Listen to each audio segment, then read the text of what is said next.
저는 양천구에서 고등학교 시절을 보냈습니다. 제 친구들이 근처에 많이 살았었고 그렇게 놀았던 기억이 있습니다. 그런데 사실 양천구에서 저의 고등학교 시절을 추억하면 아주 열심히 공부했던 기억이 많이 납니다. 왜 그런가 하면 양천구가 아시지요? 우리나라에서 교육 열기 가장 높은 3세 구가 있잖아요. 그중 하나가 이 지역이지 않습니까? 예나 지금이나 우리 자녀들 입시 교육 많이 하지요. 그럴 겁니다. 나라가 바뀌지 않는 이상. 오늘 본문은 최후 심판 때의 하나님의 출제 경향을 잘 보여줍니다. 마지막 날에 하나님께서 무엇을 기준으로 사람들에게 상을 주시고 벌을 내리시는지 이렇게 속 시원하게 명명백백하게 알아들을 수 있게 또렷하게 분명하게 말해주는 본문이 또 없습니다. 시험 때 출제 경향과 다르게 준비한 학생들은 시험 때 쓴 잔을 마십니다.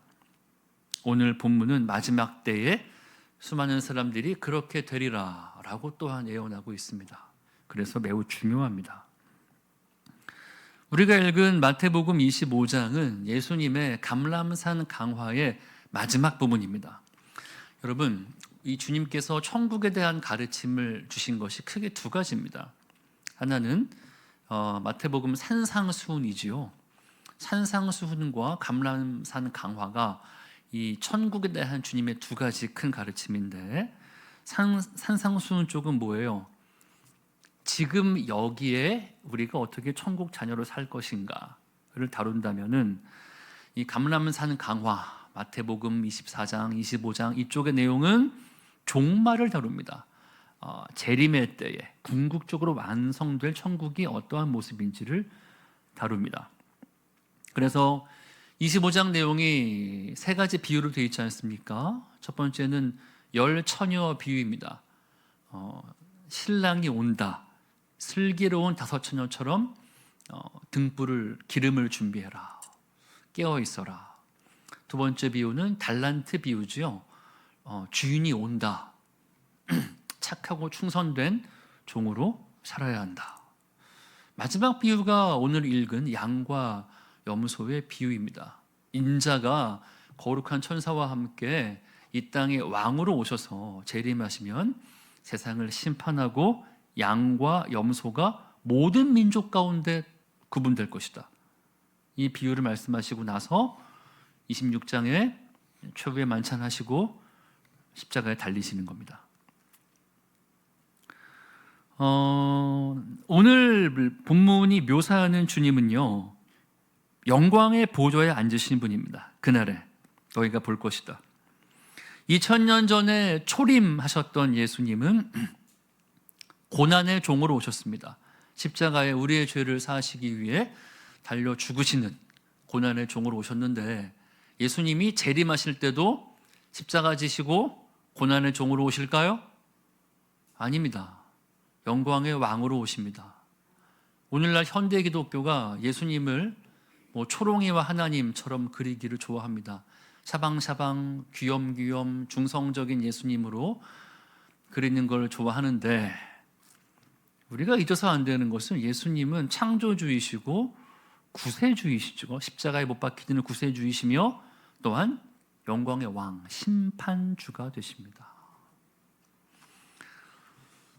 그때 어떤 일이 생겨요? 모든 민족이 소환됩니다. 재밌는 것은 이 마태복음 24장부터 시작해서 이 천국에 대한 말이 나올 적에 모든 민족이 반복됩니다. 주님은 이 천국 복음이 모든 민족에게 증언되기 위해 온 세상에 전파되리니 그제야 끝이 오리라 말씀하셨고요. 또 제자들에게 모든 민족으로 제자를 삼으라 말씀하셨고, 오늘 본문의 마지막 때가 되면은 모든 민족을 모아 양과 염소를 구분하여 양을 오른편에 염소를 왼편에 두시겠답니다. 자, 복음 증거의 대상도 모든 민족이고 제자로 삼아야 될 것도 모든 민족이며 그러므로 우리가 선교를 힘써야 될 대상도 모든 민족이고 마지막 심판 때에 모든 민족이 소환된다는 뜻입니다. 그래서 여러분, 오늘 본문은 굉장히 보편적인 이야기입니다. 특수한 이야기가 아닙니다. 영광의 왕이 모든 민족을 심판하기 위해 가장 공정한 기준을 무려 4번 반복하십니다. 오늘 본문 읽으시면서 피곤하지 않으셨습니까? 똑같은 동어 반복이 4번 되잖아요. 이거는 강력한 출제 경향과 이 저자 직강 출제 경향의 의도와 의지를 말씀하시는 겁니다. 마지막 날에 이렇게 된다, 이렇게 된다, 이렇게 된다, 이렇게 된다. 우리가 못 들을 수가 없는 겁니다. 우리의 충격은 뭡니까? 최후 심판 때에서 양과 염소가 구분되는 기준이 어떻게 보면 우리의 기대와 다르다는 겁니다. 여러분, 천국의 문 앞에서 주께서 질문을 하신다면 우리는 뭘 상상하시겠어요? 우리는 어쩌면 너희는 나를 누구라 하느냐?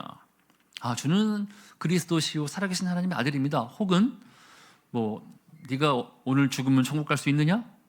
어떻게 갈 수 있다고 생각하느냐? 우리가 알고 있는 훈련받은 2가지 질문에 답을 생각할 수도 있습니다. 우리는 교리적인 정답을 생각하기가 쉬워요. 근데 오늘 비유의 킥은 뭔가 하면은 글쎄 모든 민족을 모으시고 양과 염소를 구분하시는데 주님 요구하시는 게 교리적인 정답의 여부가 아니었다는 겁니다. 우린 여기에 놀라야 합니다. 왜 그런가 하면은 제가 오늘날 복음의 의미가 마치 저는 와이파이 비밀번호처럼 됐다고 생각합니다. 와이파이 비번의 원리가 뭐예요? 여러분, 우리 카페에 가거나 친구 집에 가거나 어디 호텔에 가면은 그러니까 제가 가끔 국제 회의에 가거든요. 그러면 150국에서 모인 수천 명씩 모여 있는데 150국에서 온 사람들이 서로 만나면 빠짐없이 누구나 하는 말이 있어요. Hello, how are you가 아니라 만나면 Do you know Wi-Fi password? 이걸 물어봅니다. 와이파이 비번이 근데 뭐야? 와이파이 비번은 오늘날 소문자, 대문자, 특수기호, 숫자 복잡하게 되어 있습니다. 그래서 심지어 우리 집 인터넷 새로 깔아도 우리도 틀려 치다가 뭐예요? 몇 번씩 틀립니다. 왜? 정확해야 됩니다. 정확하게 입력해서 천국과 접속이 되면은 뿅 구원받았네 되면은 그 후로 여러분 그 후로 와이파이 비번을 주야로 묵상하는 사람이 있어요? 없다고요. 한번 접속되고 연결되면 티켓 받았잖아요. 연결됐잖아요. 그리고 더 이상 거기에 천착하지 않아요. 저는 오늘날 우리에게 복음이 마치 구원 교리가 마치 와이파이 비번처럼 된 것이 아닌가 경계합니다. 오늘 비유는 그러한 사람들에게 정말 경각심을 주죠. 이 주님의 비유의 특징이 무엇입니까? 클리셰를 깨는 겁니다. 주님의 모든 비유는 당시 사람들에게도 바리새인들에게도 대제사장들에게도 서기관들에게도 심지어 오늘날 이 비유를 읽는 우리들에게조차 충격을 줍니다. 예수님은 충격 요법의 왕이십니다. 너희가 스스로 아브라함 자손이라고 생각하지 말아라. 돌들도 아브라함 자손 만든다. 이게 얼마나 여러분 구원론을 흔드는 말인 줄 아십니까? 클리셰를 깨는 겁니다. 그리고 정말 나 자신을 돌아보게 만드는 것이 주님의 비유인데 예수님 말씀하시는 구원의 조건이 뭐였어요? 예수님을 환대하는 겁니다. 그런데 이 내용이 염소뿐 아니라 양들도 놀랍니다. 양들도. 오늘 설교 제목이에요. 주여 우리가 어느 때에. 이거는 양도 이렇게 말하고 염소도 이렇게 말한답니다. 왜 그런지 볼까요? 34, 35, 36절 같이 한번 읽어보시겠습니까? 시작. 그때 임금이 그 오른편에 있는 자들에게 이르시되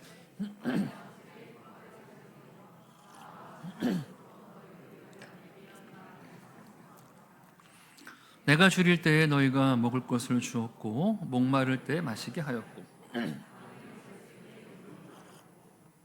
헐벗었을 때 옷을 입혔고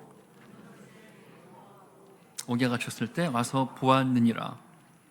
주님 말씀하시는 양들은 어떤 사람이에요? 예수님을 영접했던 사람들입니다. 우리가 영접하면은 영접송이란 노래도 있잖아요. 사랑의 예수님 지금 내 마음을 엽니다.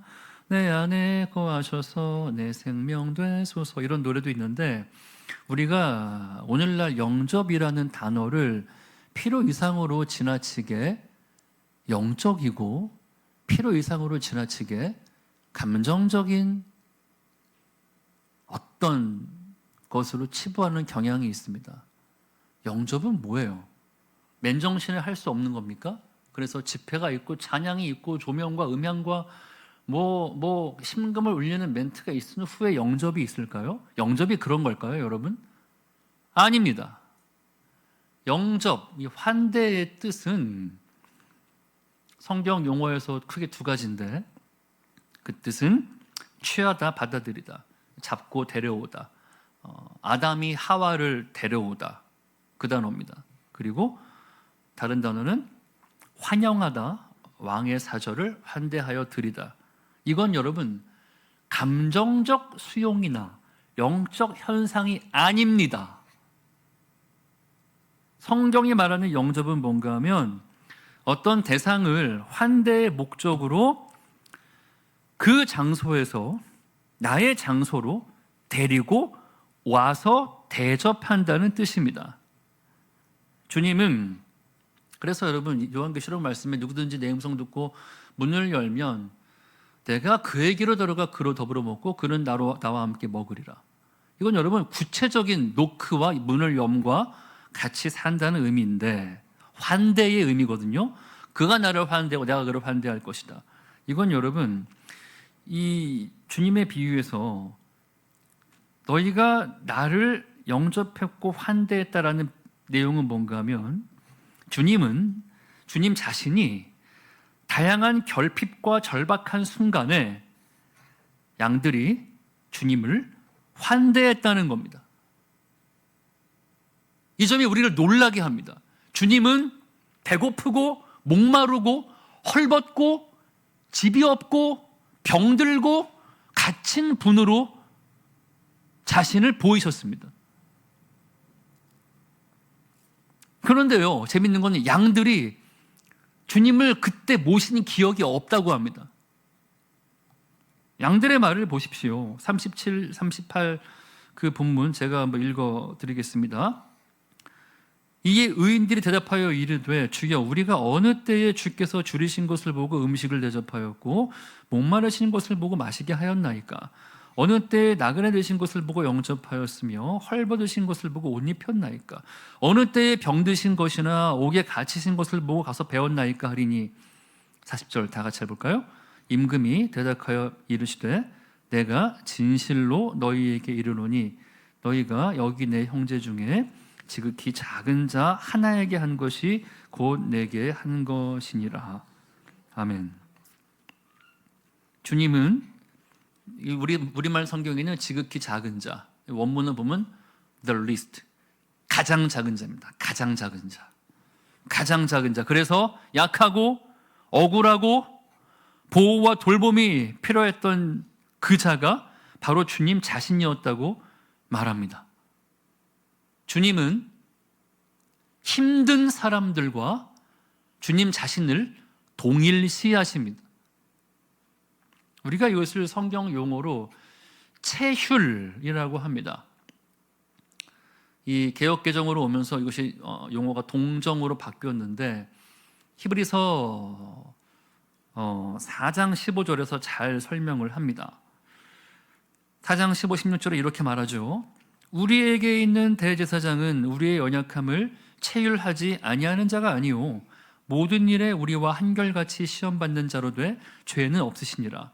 그러므로 우리가 긍휼하심을 받고 때를 따라 돕는 은혜를 얻기 위하여 은혜의 보좌 앞에 담대히 나아갈 것이니라. 아멘. 자, 주님께서는 우리의 연약함을 체휼하지 아니하시는 자가 아니요, 이중부정이죠. 강한 긍정입니다. 체휼이 뭐예요? 이게 매우 재밌는 단어입니다. 파데오 합성어인데 함께, 파데오 고통하다라는 뜻입니다. 여기서 이 단어가 숨파데사이인데 여기서 나온 말이 영어의 sympathize, sympathy 여기서 다 나왔습니다. 함께 고통한다. 이건 뭔가 하면요, 이건 의학 용어입니다. 신경과 신경이 연결되어서 똑같이 느낀다라는 뜻입니다. 일전에 행동주의 심리학자들이 한 50년 전이죠. 그때는 이런 실험을 많이 했습니다. 동물들도 심리학적인 이유로 죽을 수 있는가? 이런 실험을 하곤 했습니다. 그래서 그 실험이 이 심파데사의 체일이라는 단어를 잘 설명을 하는데 이런 실험을 했다고 합니다. 그 새장 속에 어미새가 있고 갓 부화해서 쪼고 나온 삐약삐약하는 새의 그런 새끼 새들이 있는데 그 새들을 좀 긴 철장 안에 가두고 중간에 서로를 보고 들을 수 있지만 넘어갈 수 없도록 철창을 설치해서 이쪽에는 새끼 새들을 두고 이쪽에는 어미새를 둔 겁니다. 그리고 뭘 했냐면 옛날 심리학자들이 긴 바늘로 새끼 새를 죽을 때까지 찌른 겁니다. 긴 시간 동안. 이때 어미새가 어떻게 하는가? 근데 이 긴 바늘로요, 한번 상상해 보십시오. 날개를 찌르고 갓 부화한 새끼들입니다. 발을 찌르고 눈을 찌르니까 이 새끼 새들은 죽겠다고 삐약삐약삐약하고 엄마를 부르겠죠. 그 엄마가 처음에는 어미새가 이 케이지 제일 끝에서 이 중간 철장까지 전속력으로 날아와서 부딪히기 시작합니다. 전속력을 머리에 피가 날 때까지 부딪히는데 이걸 한참 하다가 깨달아요. 결코 자기 힘으로 뚫을 수가 없다는 걸 깨닫습니다. 어미새가 절망을 해서 미친 반응을 합니다. 새장 전체를 부딪히면서 돌아다니고 자기 부리로 자기 털을 뽑고, 이게 시간이 길어요. 근데 끝까지 찌르기 때문에 마지막 새끼 하나가 죽을 때까지 끝까지 찌르니까 어미새가 나중에는 새끼 새들이 죽을 무렵에 어미새도 죽더라는 겁니다. 심리학자들의 관심이죠. 무엇이 어미새를 죽게 했는가? 사인을 위해서 해부를 했어요. 근데 사인은 뭔가 하면 장이 꼬였다는 겁니다. 우리가 애간장이 탄다라는 말을 하는데 바로 이것이 심파데사입니다. 이 새끼 새와 어미 새의 신경이 연결돼서 똑같이 느껴서 어쩔 줄 모르는 상태, 이것이 바로 체휼인데, 우리에게 있는 대제사장 예수님께서 우리를 그저 회개하니 너의 죄를 사하노라, 그게 아니라 왜 예수님께서 하늘 영광을 보좌 버리시고 내려올 수밖에 없냐 하면은 우리와 모든 일에 한결같이 똑같이 시험받는 분이시랍니다. 느끼신답니다. 체휼하세요. 그런데 죄가 없으세요. 그래서 무력한 어미새처럼 철장에 부딪히는 게 아니라 우리의 죄를 위해 돌아가신 겁니다.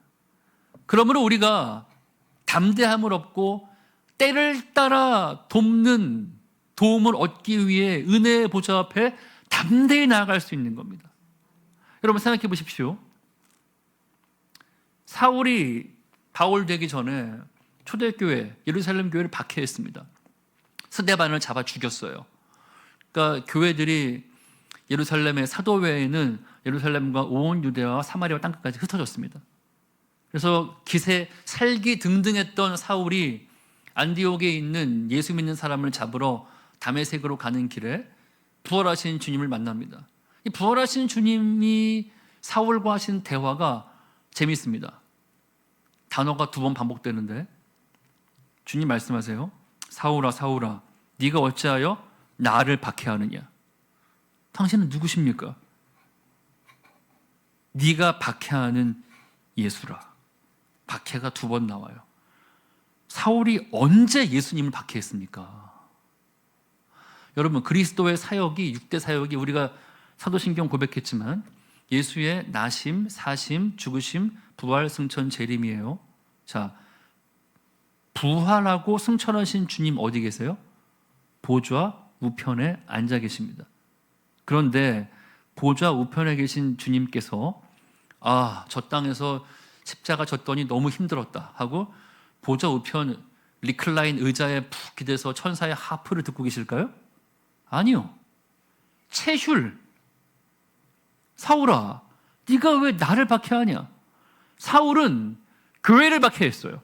스데반을 죽였고. 근데 주님은 그것을 자기 자신과 똑같이 동일시하십니다. 네가 나를 박해했다. 여러분,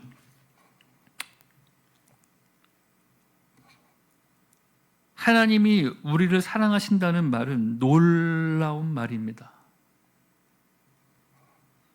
하나님은 공경에 처한 사람의 그의 절박함과 쩔쩔매임을 아시고 함께 아파하십니다. 그리고 이때 하나님의 사람을 보내셔서 도움을 주길 원하십니다. 하나님은 구약의 율법 때부터 나그네와 고아와 과부, 레위인, 당시 사회적 약자의 대표적인 사람들이죠. 이들을 위한 법을 정하셨어요. 11조의 3분의 1은 가난한 자를 위한 추경 예산으로만 써야 한다. 5대 제사와 7대 절기의 리듬이 있습니다. 구약은. 근데 그 5대 제사와 7대 절기에는요, 이 나그네와 고아와 과부와 레위인, 돌봐주지 않으면 존속할 수 없는 사람들에 대한 배려가 가득합니다.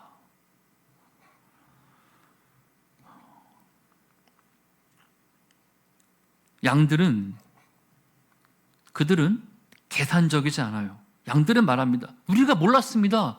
우리가 어느 때에 주님을, 감히 주님을 먹이고 마시고 입히웠단 말입니까? 그들은 천국에 들어가려고 억지 선행을 한 것이 아니라는 겁니다. 그들은 주님을 영접했습니다. 주님을 영접했고 환대했더니 그 주님의 마음이 그 안에 들어왔고 똑같이 도움이 필요한 사람들을 영접하고 환대했다라는 것입니다. 그래서 이 본문을 여러분, 이것을 조직신학적으로 해석하면 사실 큰일 납니다. 이것은 행위구원을 정당화하는 본문이 아니에요. 잘 보세요. 34절에 내 아버지께 복받은 자들이여 나와 창세로부터 너희를 위하여 예비된 나라를 상속받으라. 그들은 놀랍게도, 양들은 창세 전에 생명책의 이름이 기록된 사람들입니다. 생각해 보세요. 에베소서 1장을 보시면은 하나님의 구원의 은혜를 이렇게 말합니다. 하나님께서 창세 전에 하늘에 속한 모든 신령한 복을 주시려고 그리스도 예수 안에서 우리를 택하셔서 자녀 삼으시고 그리스도 예수 안에서 우리를 예정하셨다라고 말합니다. 이게 창세 전이에요. 우리의 선한 행위가 있기 전입니다. 이 말은 뭐예요? 요한계시록도 마찬가지입니다. 요한계시록 보면은 어린 양의 생명책에 기록된 자들이 나와요. 근데 그들의 특징이 뭔지 압니까? 어린 양이 어디로 가든지 따라가는 사람입니다. 그러므로 여러분, 구원을 교리 와이파이 입력으로 생각하시면 안 됩니다. 구원은 예수님을 영접한 사람이라면은 이 땅에서 가난하고 약하고 소외되고 도움이 필요한 자들을 영접하는 열매로 드러난다는, 가장 높으신 왕을 영접한 사람은 가장 낮은 사람을 함께 영접할 수 없다는 그 열매로 그의 구원이 드러난다는 것입니다. 마치 주여 주여 하는 자마다 천국 가는 것이 아니다. 열매로 그들을 알 것이다 라는 말씀처럼 말입니다. 그러므로 여러분, 그 사람이 구원받은지는 어떻게 알 수 있을까요? 측은지심이 있나요? 측은지심 말입니다. 불쌍히 여기는 마음이 있습니까? 행위는 구원의 조건이 아니라 그 사람이 결국 누구인지 드러나는 역할을 하게 하는 겁니다. 여러분, 팔레스타인의 유목은 낮에는 양과 염소가 함께 있습니다. 이 비유는 진짜 팔레스타인 사람들이 너무나 와닿는 비유예요. 밤이 되면은 양과 염소를 구분합니다. 왜냐하면 성격이 다르기 때문에 그렇습니다. 염소는 들이받기를 좋아하고 추위에 약하기 때문에 안쪽에 두고, 양들은 털이 많고 온순하기 때문에 바깥쪽에 따로따로 둔다, 섞지 않는다고 합니다. 그러면 염소가 누구일까요? 41, 42, 43절을 보시면은 주님이 이렇게 말씀하십니다. 또 왼편에 있는 자들에게 이르시되 저주받은 자들아 나를 떠나 마귀와 사자들을 위하여 예비된 영원한 불에 들어가라. 내가 줄일 때에 너희가 먹을 것을 주지 아니하였고 목마를 때 마시게 하지 아니하였고 나그네 되었을 때 영접하지 아니하였고 헐벗었을 때 옷 입히지 아니하였고 병들었을 때와 옥에 갇혔을 때 돌보지 아니하였느니라. 오늘 본문을 보면은 주님과 양 그리고 주님과 염소의 완벽한 대칭 구조입니다. 똑같은 질문, 똑같은 답변인데 이는 여러분 주님께서 얼마나 배고프고 목마르고 집이 없고 헐벗고 병들고 옥에 갇힌 절박한 사람들을 강조하시는지를 말씀하시는 겁니다. 여러분 성경 당시 문헌은 파피루스 아니면 양피지잖아요. 글자 수만큼 비용이 나갑니다. 그래서 말이 짧아요. 성경 문학은 단순합니다. 말씀하시니라 그대로 되니라 이런 식이 많아요. 근데 예수님께서요 동어 반복을 4번 하십니다. 그의 마지막 비유 강화에서. 왜 그럴까요? 이 염소들을 보라는 겁니다. 여러분 이 주님 말씀에 주님께서 주님이 느껴지냐 서운함이 느껴집니까? 여러분 절박하셨을 때에 여러분 기대했던 분들에게 도움 못 받으신 적 있으시죠? 어떠셨습니까? 그 감정을 주님께서 똑같이 토로하십니다. 너희는 내가 배고플 때 먹이지 않았고 목마를 때 마실 것도 안 줬고 헐벗었을 때 입히지 않았다. 염소의 항변이 뭐예요? 몰랐습니다. 우리 주님께서 저희가 언제 주님께 그러지 않았습니까? 알았더라면 그렇게 했을 겁니다. 염소의 특징은 뭔가 하면요 대상과 보상을 일치시킵니다. 이해 타산이 없으면 움직이지 않아요. 대상과 보상의 원리로 돌아가기 때문에 그런 자들의 마음에는 눈에는 도움이 필요한 사람들이요 보여도 보이지가 않아요. 보여도 보이지가 않는 겁니다.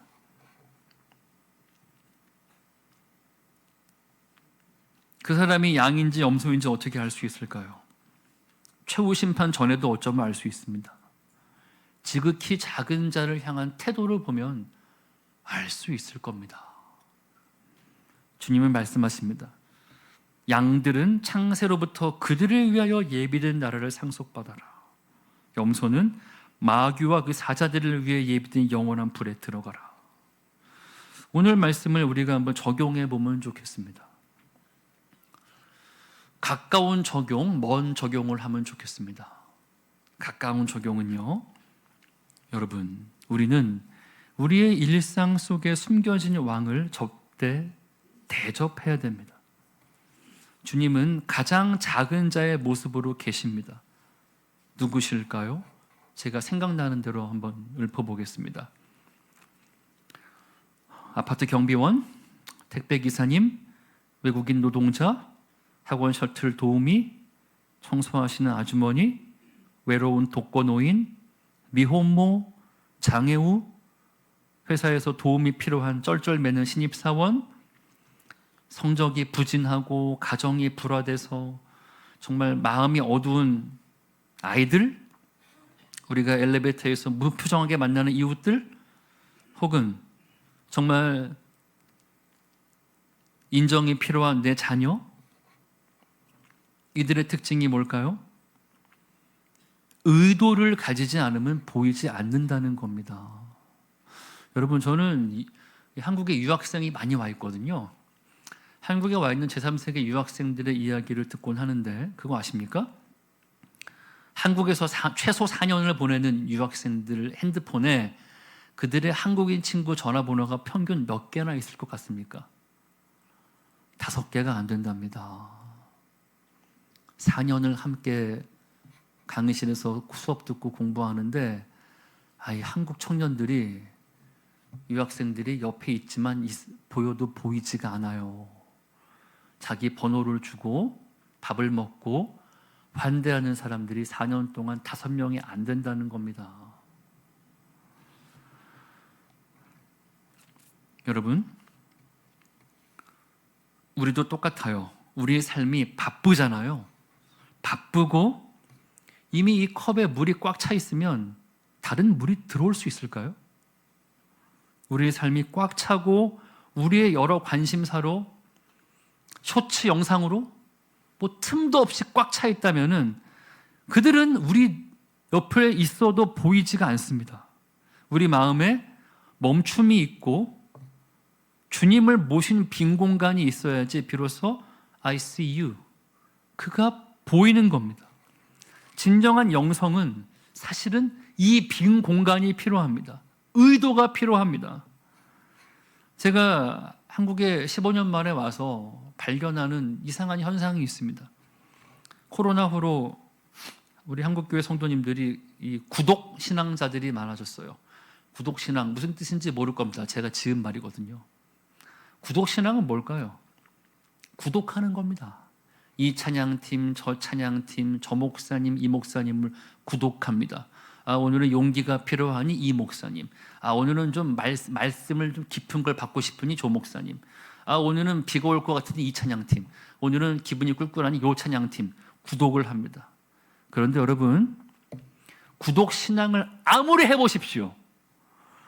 구독 신앙은 여러분을 소비자의 자리에 머물게 합니다.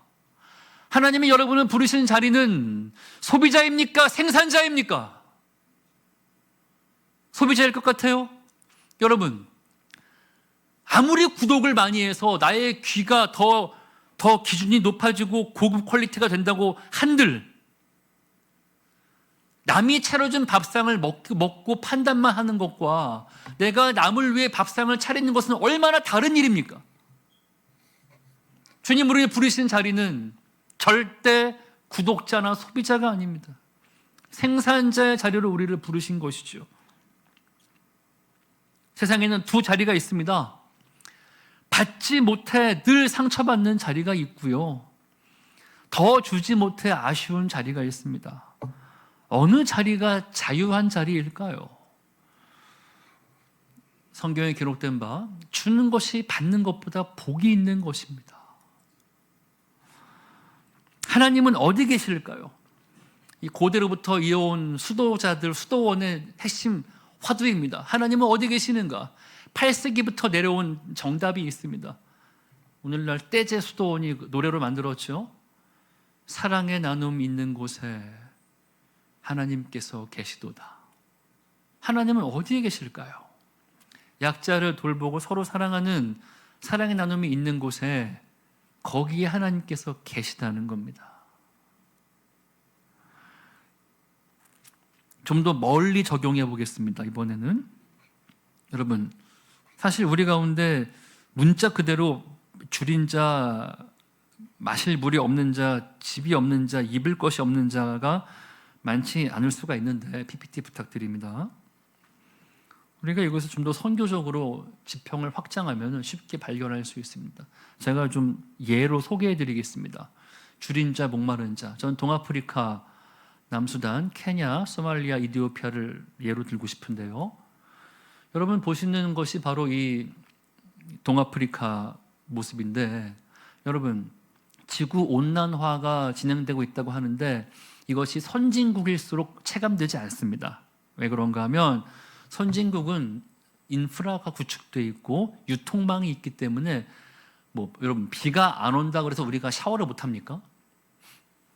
가뭄이라 그래서 우리가 정말 굶어 죽습니까?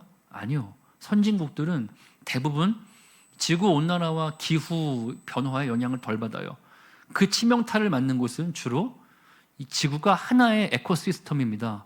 그래서 한쪽에 문제가 생기면 다른 쪽에 그 영향이 들어가는데 그 대표적인 곳이 바로 동아프리카입니다.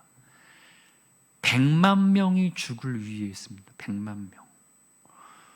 비가 안 오기 때문에 기온이 올라가기 때문에 먼저 풀이 죽습니다. 풀이 안 자라면 그 다음 뭐가 죽을까요? 풀을 먹고 사는 가축과 초식동물이 죽어나갑니다. 여러분 이 사진을 보시겠어요? 여러분 이런 생각 해보신 적 없습니까? 후진국에서 미인상은요 살집이 있는 여인입니다. 아시죠? 아프리카나 파푸아뉴기니나 정글이나 이런 데의 미인들은 특히 결혼 직전에 최고의 미인은 있는 대로 살을 찌운 여인입니다. 우리는 정반대잖아요. 여러분 그 이유가 뭔지 압니까? 만약에 그 사회와 그 문화에서 미인이 말라깽이다 그 말은 뭔가 하면은 그 사회에는 분유가 있고 맑은 물이 있다는 뜻입니다. 자, 분유가 있고 맑은 물을 끓여서 분유를 타줄 수 있기 때문에 여인이 어머니 될 사람이 말라도 되는 겁니다. 그런데 아프리카나 파푸아뉴기니 등등등 이런 선교지는 분유가 어디 있어요? 맑은 분유가 있다 한들 맑은 물이 없어요. 그래서 오직 자녀는 뭐만 먹을 수 있어요? 모유만 먹을 수 있습니다. 모유는 어디서 옵니까? 모유는 거의가 다 어머니의 지방에서 나오거든요. 그래서 아이들이 살 수 있다는 건 뭔가 하면 어머니의 이 살집인데 이 동아프리카에 어떤 일이 벌어집니까? 저 어머니가 지금 뭘 먹어요? 저 어머니가 아까 말라 죽은 당나귀의 뼈에 골수를 빨아먹고 있습니다. 왜 그런가 하면 자기가 당나귀 뼈에 골수라도 빨아먹어야 아이들에게 젖을 줄 수 있기 때문이에요. 줄인 자들이죠. 이거는 아이가 들고 있는 건데 이게 뭔지 압니까, 여러분? 여러분 아프리카의 먹이사슬은 풀이 죽으면 가축이 죽고 초식동물이 죽고 그러면 그 죽은 동물을 먹고 사는 게 그 다음 단계 하이에나들이 있습니다. 하이에나는 썩은 시체를 먹으니까 그러면 인간들이요 먹을 게 없으니까 마지막에는 하이에나를 잡아먹어요. 근데 하이에나를 잡아먹되 그 고기를 먹지만 마지막까지 먹지 않는 것이 있습니다. 그게 뭔가 하면 하이에나의 위예요, 위. 이 사진은 이 아이가 지금 하이에나의 위를 들고 있는 건데 하이에나는 썩은 시체를 먹기 때문에 썩은 짐승을 먹기 때문에 하이에나의 위 속에는 독소가 가득합니다. 그래서 그거 먹으면 탈나요. 큰일 납니다. 근데 인간이 마지막으로 먹는 것이 뭔가 하면 하이에나의 위이고 동아프리카의 아이들이 마지막으로 하이에나의 위를 먹고 어차피 굶어 죽는 거 저걸 먹고 탈나는 겁니다. 이거는 세계 2차 대전 이후 최악의 인도주의적 위기라고 불리웁니다. 환경 파괴와 기후 위기의 가장 큰 희생자들은 어디일까요? 보이지 않아요.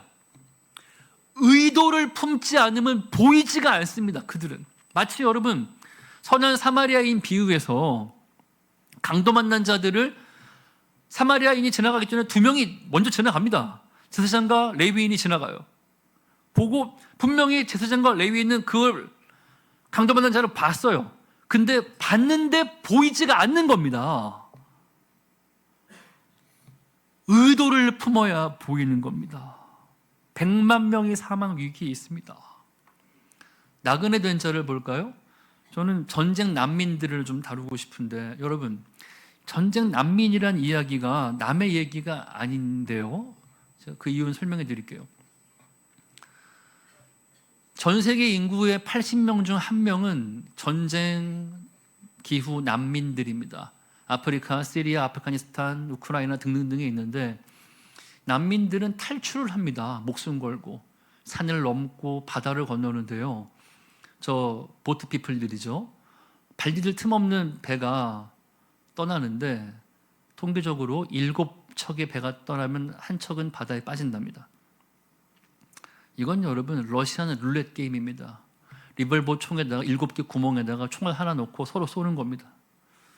목숨을 걸고 도망을 치는데 집이 없는 거예요. 여러분 집이 없다는 것은요 정말로 이것은 인간의 존엄성이 무너지는 상황입니다.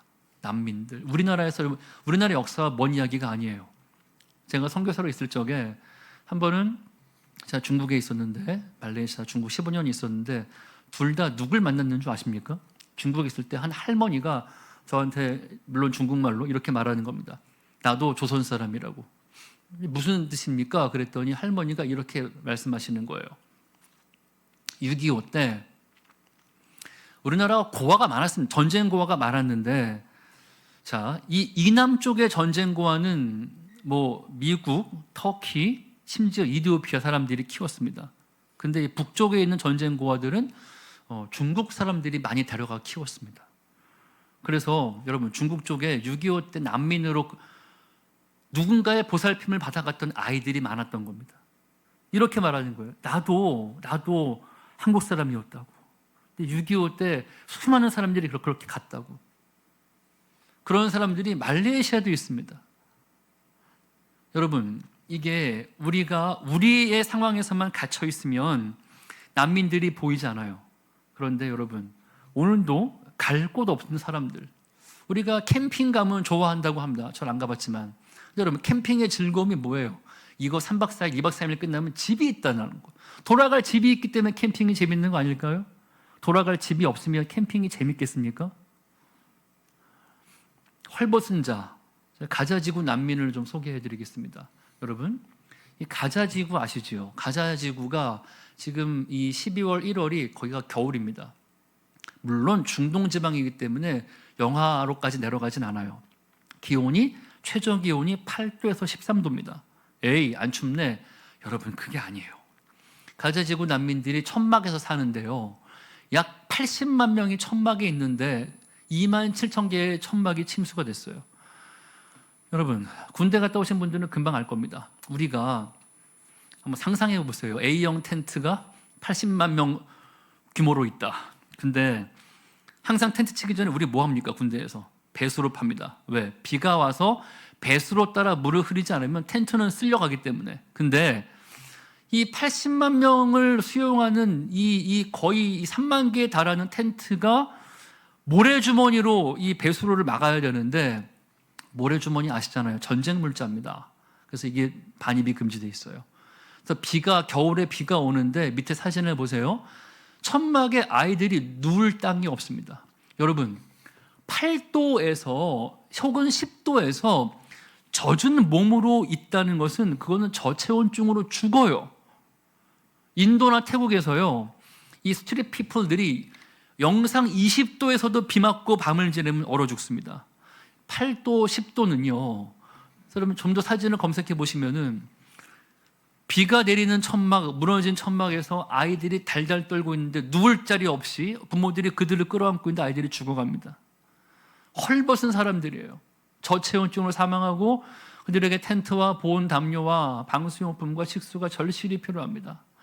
이 안타까운 거는 이 가자지구가 기아를 넘어 기근 단계로 가는데요, 유엔의 여러분 정한 그 재난의 마지막 5단계가 뭔가 하면 기근이에요. 페민이라고 하는데, 그 기근은 뭔가 하면은 굶주림의 정도가 죽음 직전까지 가는 겁니다.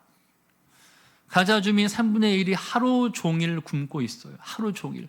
가자 지구 주민들이 한 그릇의 죽을 얻기 위해서 어떤 일을 하는지 어렵지 않게 검색하면 나올 수 있습니다. 그 굶주림과 추위 속에 있는 가자 지구 사람들이 있고요. 옥외가 진짜 어디 있을까요? 많이 있는데 저는 북한을 예로 들겠습니다. 요즘 관련된 영화가 개봉을 해서 더욱더 우리에게 와닿는 이야기인데, 북한의 기독교인들이 30만 명이라고 합니다. 그 중에 7만 명이 수용소에 정치범 수용소에 가 있는데, 기독교인이 연좌제를 시행한다고 합니다. 가족 중에 한 명의 기독교인 발각되면 가족 전체가 기독교화 되었다고 믿고 수용소로 가서 거기서 평생을 지냅니다. 강제노동, 종신, 구타, 고문, 여러 가지 성적인 폭행들이 이루어지는데, 여러분, PPT 꺼주시면 되겠습니다.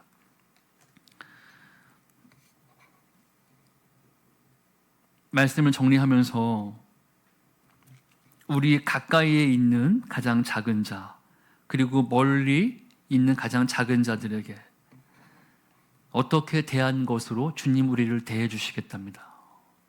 저는 이런 상상을 해봅니다. 주님이 재림하셔서 한 사람씩 심판대 앞에 설 때 그 사람의 살아온 인생, 여러분 어제의 삶들을 천국의 CCTV로 촬영했다고 생각해 보십시오. 그러면 우리 평생 우리가 어떻게 살았는지에 대한 CCTV가 돌아갈 적에 우리는 몇 명의 주님을 놓쳤을까요? 그때 저 사람이 바로 나였다. 그때 우리의 마음은 얼마나 깊은 후회로 가득할까요? 우리는 무엇이 필요합니까?